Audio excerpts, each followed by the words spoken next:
Alan Wiener is an author and historian. He is the author of David Crockett in Texas, His Search for New Land, which I just finished and loved it. Co-author of David Crockett in Congress, The Rise and Fall of the Poor Man's Friend, and Music of the Alamo, and author of Channeling Elvis, How Television Saved the King of Rock and Roll, and The Beatles, The Ultimate Recording Guide. He's written for the Washington Post, People Magazine, American History, Goldmine, Discoveries, Journal of the Wild West History Association, Western Clippings, the Alamo Studies Review, the Alamo Journal, and the Crockett Chronicle, and has written liner notes for several CDs. David Crockett in Congress won the 2010 Independent Publisher Award for Best Regional Nonfiction. He was born in New Jersey and lives in Florida. Please welcome Alan Wiener. Here you are. Sorry, David Crockett in Texas.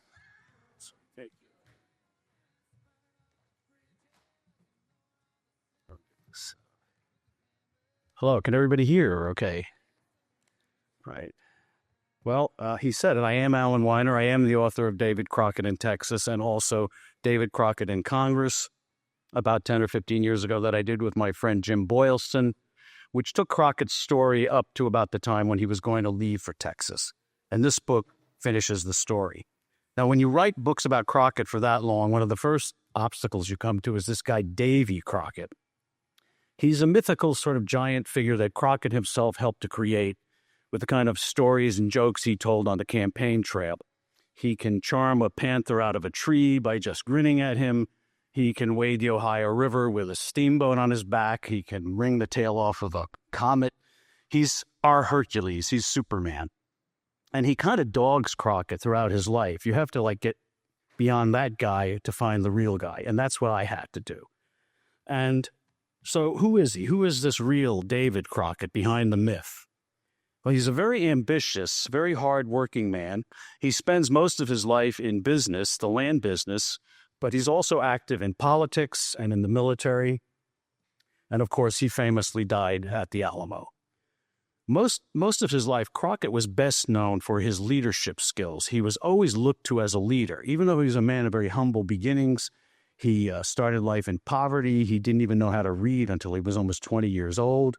And somehow he struggled and got ahead anyway. And in politics, in the civic world, he held many positions. He was a justice of the peace, a magistrate.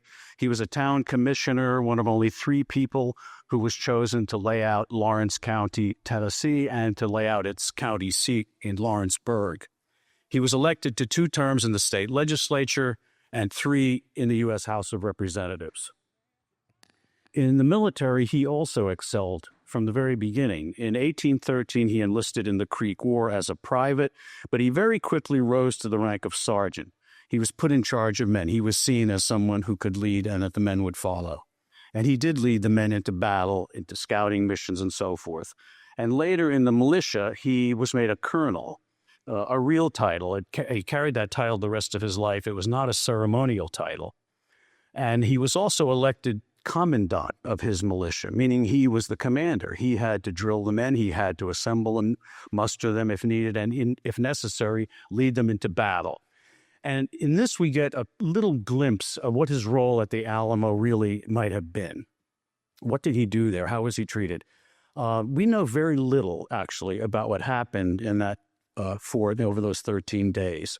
But we get a little glimpse of Crockett in a report that Colonel William Travis, the commander, sent very early in the siege. There was an incident where Mexican soldiers crossed the river and occupied some small buildings that were located right near the Alamo and put them within rifle range.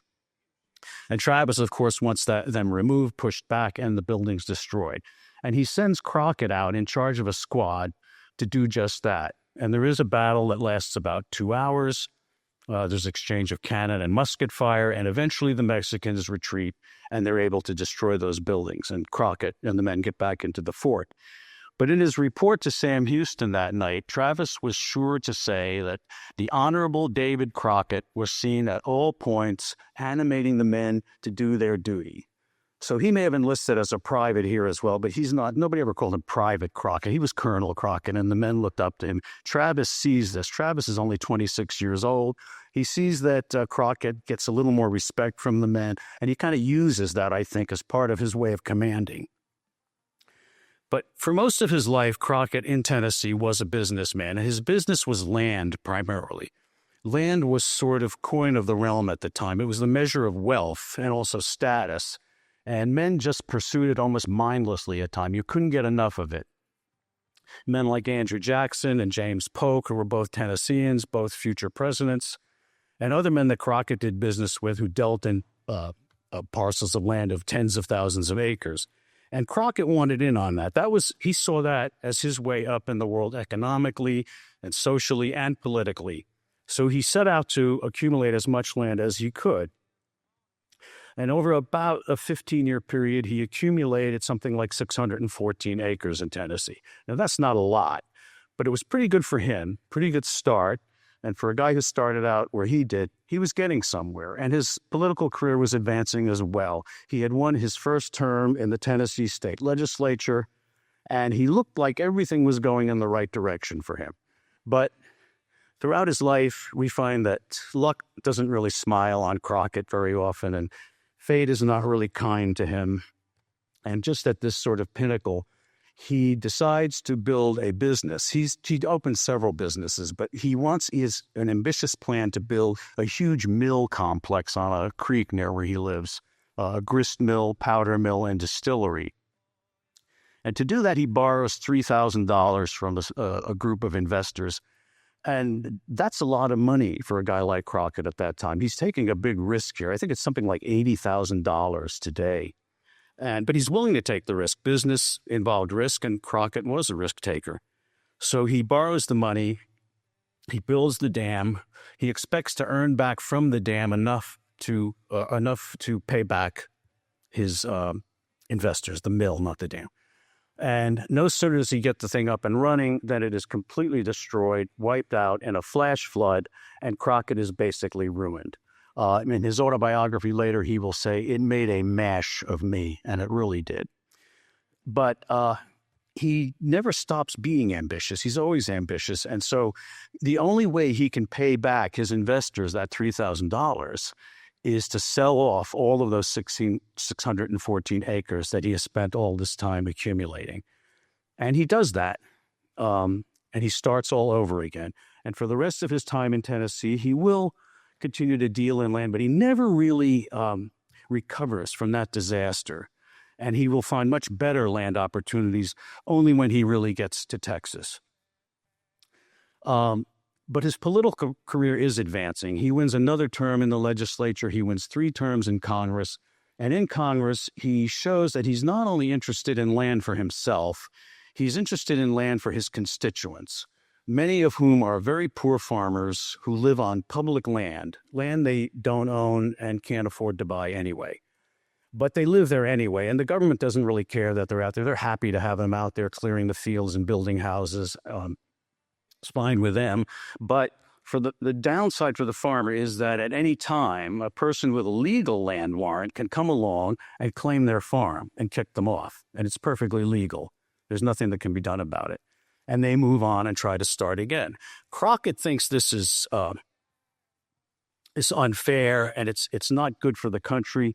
And so in his years in Congress, he tries to advance a land reform bill that will give to these farmers legal title to their land, either for free or selling it to them at a very low, below market price.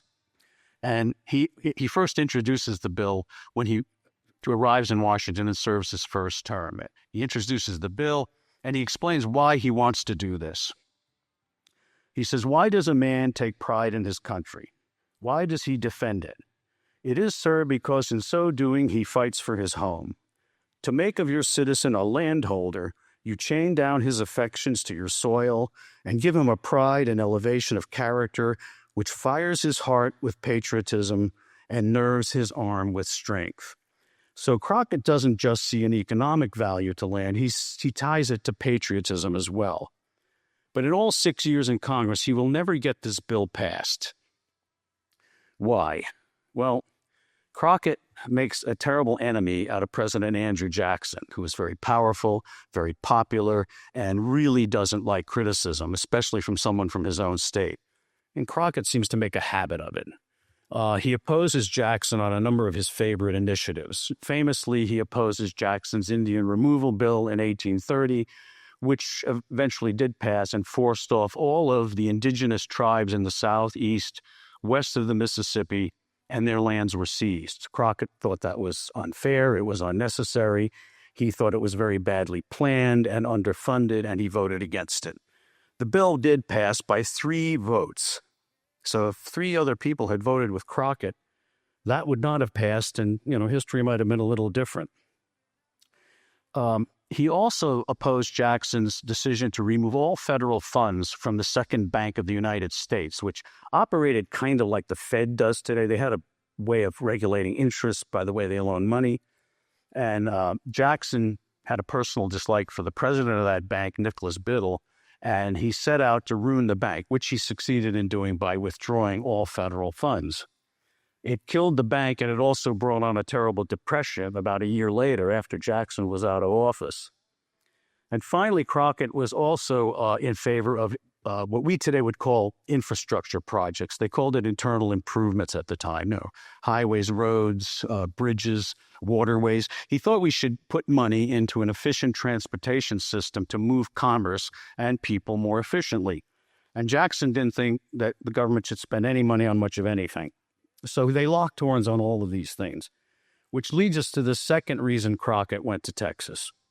We know he's going there to find new land opportunities, but he's also going for another reason that you don't hear about too often.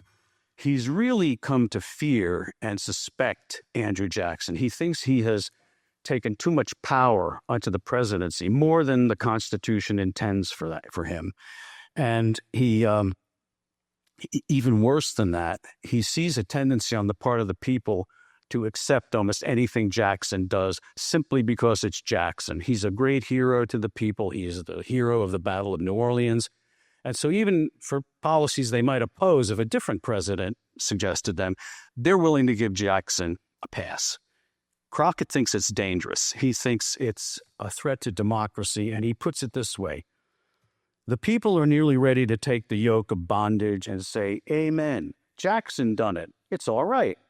If the people is ready to sustain him in this, I am ready to give up the ship.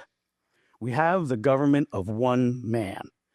If the American people sanction this, our once happy government will become a despot. I consider the present time one that is marked with more danger than any period in our political history. His corrupt party is willing to destroy the best interests of the country to promote their own interest. I have spoken free, but I write the truth, and the world will be convinced, I hope, before it is too late. I am determined to enlighten the people if it costs me my salary. I love my country better than any party or riches. So that's what he thinks of Jackson. But if he really doesn't like Jackson, he absolutely despises and hates Jackson's vice president, Martin Van Buren. The reasons are a little fuzzy, but it seems to be tied to Van Buren's role as the architect of the modern political party. They are just forming it around this time. And through Jackson, using Jackson's popularity, Van Buren is able to create the first modern, really national party. The Jacksonian Party, which becomes the Democratic Party, brings organization.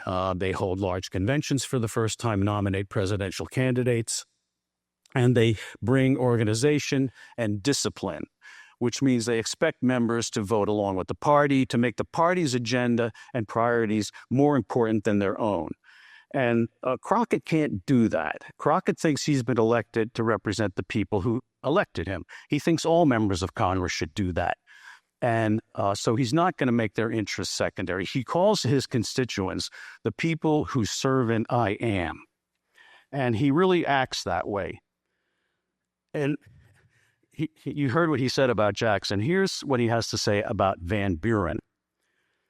And these are not campaign speeches. This isn't political rhetoric that he's using on the campaign trail just to attack his opponents. These are in letters he writes to his closest friends, to his son. So these are his real thoughts. I have gone so far as to declare that if Martin Van Buren is elected, that I will leave the United States, for I will never live under his kingdom. Before I will submit to his government, I will go to the wilds of Texas. I do believe Santa Anna's kingdom will be a paradise compared to this in a few years. I still say, as I have said the last 4 years, that if Martin Van Buren is elected, I will leave the United States as soon as I can get out. That's not exactly what you expect the king of the wild frontier to be saying, but he really meant it. He was really afraid of this. So he goes to Texas. He keeps his word. He does not live there. He knows Van Buren is going to get elected because Jackson's endorsed him. Jackson's told the party he wants him nominated for the presidency. And indeed, Van Buren is elected the next president. So he's on his way to Texas. He tells his family, I've lost my last election. The Jacksonians have succeeded in removing him from power. And his daughter later remembered that he didn't much care that he'd lost that election, that he'd wanted to go to Texas all along anyway, that he wanted to even take the whole family with him right away. And his wife calmed him down and said, you go out and have a look. If it's everything you think it is, you come back and get us and we'll all go. So he goes. And he is directed there by his friend Sam Carson, who is another member of Congress from North Carolina and a good friend of Crockett's. Carson already owns a large plantation in the Red River country, and he tells Crockett that if he's looking for new land opportunities, that is the place to go. And he does find the land he's been looking for. In the only letter he wrote home to his family in the whole 4 months he was on this journey, he says, I found the garden spot of the world. And he really thinks it is. He spends most of that letter talking about the land, not about the fact he's enlisted in the Army. And it has buffalo that migrate through twice a year, plenty of game, timber, water, everything he wanted. And it has the richest soil you could ever find for growing cotton. And that's why people are coming to Texas at the time, to grow cotton. Crockett doesn't want to grow cotton. He doesn't want to grow anything. He wants to have these thousands of acres of land that are being promised to people who will come and settle there. And so he's ready to stake out thousands of acres of land. But once again, luck does not smile on him and fate is not kind to him.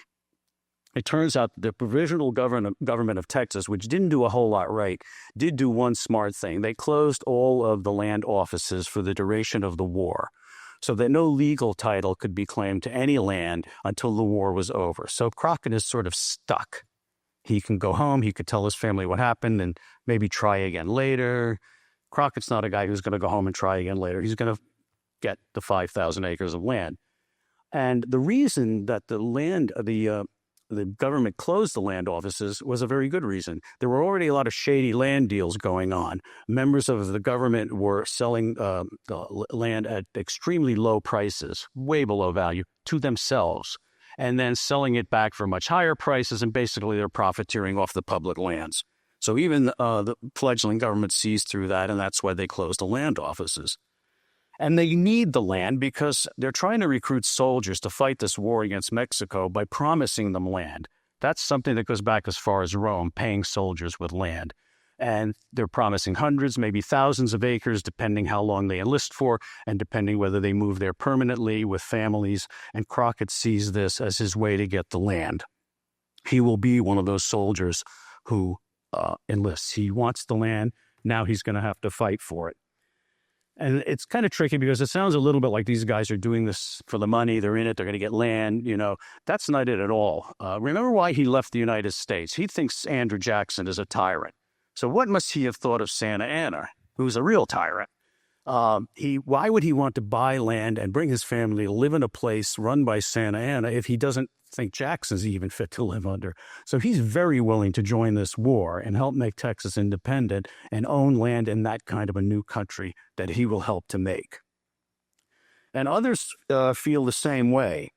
Some who died in the Alamo with him, like Makaja Autry and Daniel Cloud, wrote home to their families about the beautiful land they found. Autry says it's the most beautiful place ever warmed by the sun. I will make you a fine home here, and I will help them form their new government. And Daniel Cloud says the same thing. He tells them this is land worth fighting for. It's worth risking my life for. And if we win, Andrew Jackson will send emissaries here. He will recognize the Republic of Texas, and then we really will have our new country. Travis, the commander of the Alamo, might have put this the best of all. On March the 3rd, he writes his last letter from the Alamo. And he's writing it to the convention, which is meeting and debating the very question of independence. Shall we declare independence, or shall we choose some lesser course, like trying to reconcile with Mexico? That isn't going to fly with Travis and these other men. What Travis doesn't know on the night of March 3rd is that the day before that, the convention has already declared independence. But he doesn't know that. He'll never know that. But he writes to the convention that night, let the convention go on and make a declaration of independence, and we will then understand, and the world will understand, what we are fighting for. If independence is not declared, I shall lay down my arms, and so will every man under my command. But under the flag of independence, we are ready to peril our lives 100 times a day. So it's independence. That's what they're out for. I think in a nutshell, a very small nutshell, that really is who the real David Crockett was and how he lived, how he got to Texas, why he went there. The $64 question always is, well, okay, how did he die? And other than sort of joking and saying, well, the Mexicans killed him, I don't think we're ever going to know exactly how he died there or where he died in the Alamo. And I think it's kind of an insignificant, a trivial question. I don't think Crockett should just be remembered for that. I think he should also be remembered for all the things he did those years in Tennessee, standing up for his constituents so they could own their own land, standing up to a very powerful president like Andrew Jackson when he knew it would hurt his political career, and, of course, his death at the Alamo, as well as standing up for the indigenous people when he opposed Andrew Jackson's Indian removal bill. This is the way I ended the book. This is the last paragraph in the book, and I think all I've got time left for. David Crockett had been to the mountaintop, and he had seen the promised land. But like Moses, he would never dwell in it. His family never shared his dream of a land empire and sold most of their Texas acreage. They remained satisfied with the land they kept, welcomed the security of ownership, and remained on it for the rest of their lives. It was land, Robert Crockett later remembered, that was won by the blood of my father at the Alamo. And before I close, I did want to say one more word about this business of land, because I heard this last night and I've heard it throughout this. And the way Crockett talks about it, of possessing land, being part of it. Why does a man defend his country? Many people came before who felt exactly the same way about this very same land. And right now, we're here on what was once the homeland of the Tonkawa people. And historically, they traversed and other tribes traversed this land. I think we should honor their stewardship in their generation as well, and their elders, past and present, and those who still live here, indigenous people who work and live here in Austin. I think we should remember them even as we remember the Alamo and David Crockett. And with that, I will thank you very much. Do we have time for any questions? Thank you.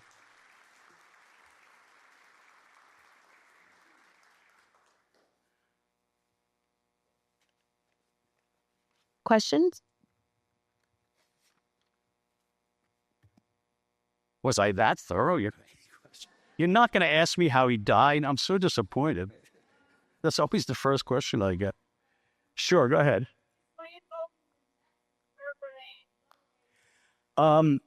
He never got to file on that, so it was going to be up in the Red River country.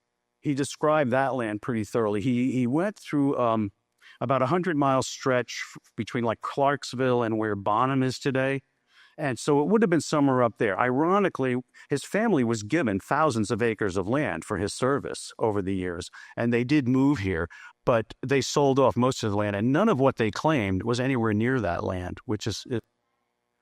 the family, was in Acton, and that's where his widow died, and her grave is there. I think that's like the smallest national park or state park in the world is where her monument is.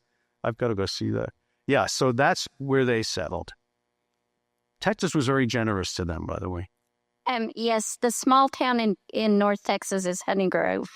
He named it, and they claim, Davy Crockett came through here. They have Davy Crockett Days, and their big sign says Honey Grove, Texas, the sweetest town in Texas. That was recently, wasn't it? I thought I read the Crockett Days were like a couple of months ago or something. Anyway, September. that was one of the things he did mention in his maybe. letter. Yes, yes, and if you're ever in the Glen Rose or Granbury area, go to Acton and see the graves for Elizabeth Crockett and their children. Beautiful, beautiful, beautiful. It is. It's a lovely mine. It's well worth a small detour. Thank you. Anyone else puzzled by anything? Well, if there are no more questions, I've got one right here. oh, you So yes. So one of the things, this is kind of a comment for everybody and also for you. At the GLO, we've got land grants for Crockett in Hood County for fighting at the Alamo. And so if anybody's coming on a tour anytime soon, that's something that you'll probably get to see. But Hood County is where Elizabeth Crockett got a land grant for David for fighting at the Alamo, which his son held for about 20-something years. He was on the clerk returns where he's standing in line. He's only 2 behind Juan Seguin, which is kind of an interesting connection.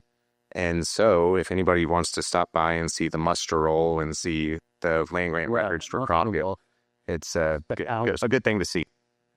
The quick story in that regard, if I have 2 seconds, is that this book almost never happened. I originally was told by everybody who apparently knew anything, don't bother, it's already been done, there's nothing new.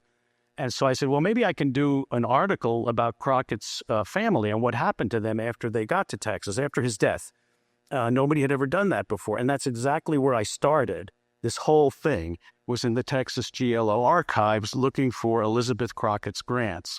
And there's a lot of stuff there. And that's what got me down this rabbit hole, because in doing that, I found all sorts of other documents that told me lots of new stuff about Crockett and about the war and so on. I said, I think there really is a book here. Well, I hope so anyway. Thank you very much.